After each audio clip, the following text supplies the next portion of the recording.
I have to hack through this door. It's going to take me a little while to do it, though. All right, guys, let's hold off 3 waves of enemies. Again.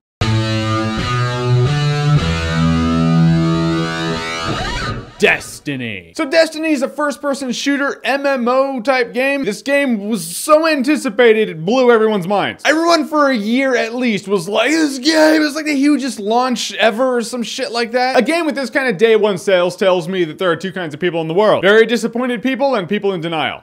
No one's really satisfied though. First of all, the gameplay. The gameplay is really solid. It's tight. The controls are awesome. This is how a console first-person shooter should feel. You ever play a first-person shooter and you're like, I could really go for a keyboard and mouse right now. I swear to God, I can't pull off these headshots. This game plays really good. You feel like a badass. Pulling off headshots is not the impossible feat it usually is on a console. It has MMO qualities where, you know, you get different armor and that armor buffs certain moves that you have and you level up that armor and it can do more shit. And you get certain guns and certain guns do the same thing and you kind of gravitate towards certain types of guns because, you know, you have certain kinds of gameplay, different people play differently, which is all very cool. And playing with your friends is a lot of fun. I mean, you link up with your friends, you're going through and you're just kicking ass. In short, that's fun. And a first-person shooter with your friends should be fun, so you're having fun, and that's all fun. Another great thing is how the game looks. I was just walking around on the moon, I was like, holy shit, level design, this is awesome. Look at the Milky Way. The Earth was kind of eclipsed like a crescent Earth, and then we were going about our mission, and I looked up again, and the Earth was full, and I was like, the Earth, it's all rotating, that's rad. You feel like you're in a different world. You feel like you're on a different planet when you're on a different planet. And the music's great. The music's really exciting. I feel like I would want to get the soundtrack to this game if it came with the game. I'm not gonna go out of my way to buy it, but if it came with the game, yeah, that'd be a great addition. Be like a nice little apology from them, like, yeah, sorry, there's no plot to the game. Here's the soundtrack, though. But then there are things that just don't really gel in the game. First of all, it is cool that you can pick between 3 classes, but these 3 classes really, essentially, don't really matter. They do in portions. Some of the, you know, you throw a grenade and the grenades will be different. Their melee will be different. Their special will be different. But other than that, they're pretty interchangeable. In the end, you end up just using the same guns, so you shoot the same way, and it's the same kind of game. If I'm playing as a warlock and a hunter, I'm going to be shooting guys the same. It just doesn't matter that way. In that, you take a step back, you're like, well, it's an MMO, but it's not, it doesn't have the variety of an MMO. It's not like I have 28 different moves. It's not like Diablo, where the witch doctor plays differently than the wizard plays differently than the barbarian. Imagine witch doctor, wizard, and barbarian, and they all use a gun and shoot guys. The same guns, the same moves, it's the same thing. And the story, what is the, I don't know. The game starts out so awesome, there's this cutscene and guys are on Mars, and then it shows this travelers, this big spherical thing on Mars, you're like, oh, holy shit, and you hear this big backstory about how this thing just shot mankind through progress. It was this age of wonder, and then we colonized different planets, and everything was awesome. And in the same cutscene, they're like, and well, then we lost all of it, and this evil came and found us, and now we have one human city left. So in the backstory, civilization rose, then fell, and now we're fighting. This game probably would have benefited from having us play the part where civilization is falling. Like, as evil's coming and we're losing cities sequentially, we start feeling that loss so we know what we're fighting for. This one, I'm just going, I'm like, why am I killing these guys? Yeah, they're big and bad and they're evil and all that shit, but why is it happening? This little thing that looks like the thing from Tron, that's all,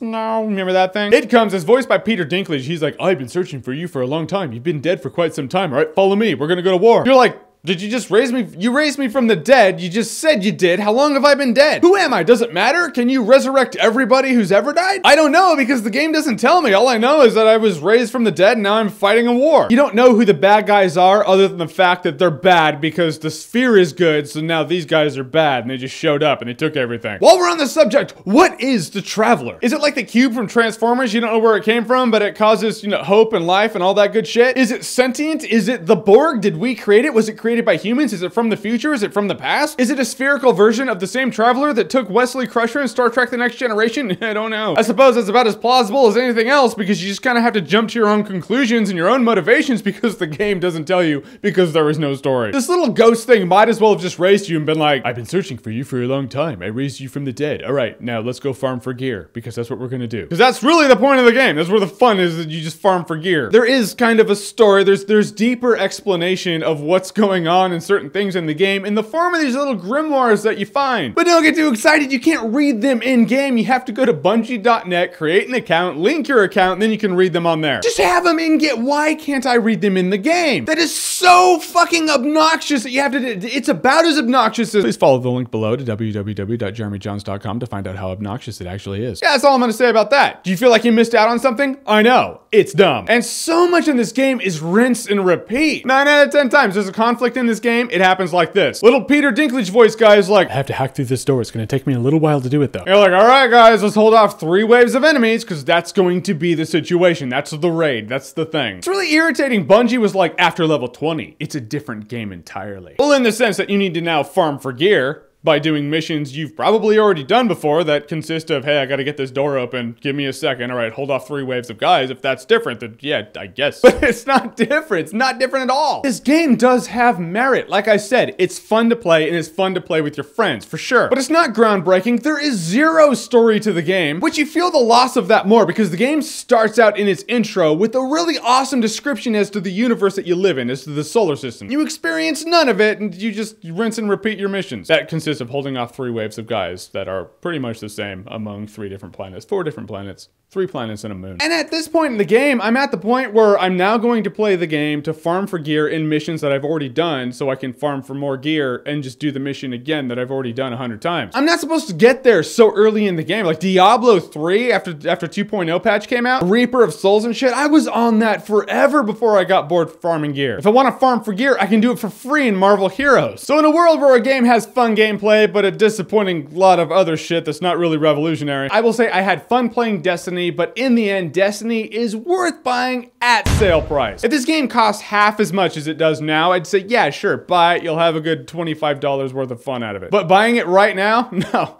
you're gonna burn through that in no time. You're gonna be like, all right, next. Now what? Want to play The Last of Us again? Let's do that. So Destiny, have you played it? What did you think about it? Are you one of the people who are like, no, I'm still having fun with the game and it's still a blast and this is awesome? Or were you disappointed with the game and you're like, that's it? That's what we got?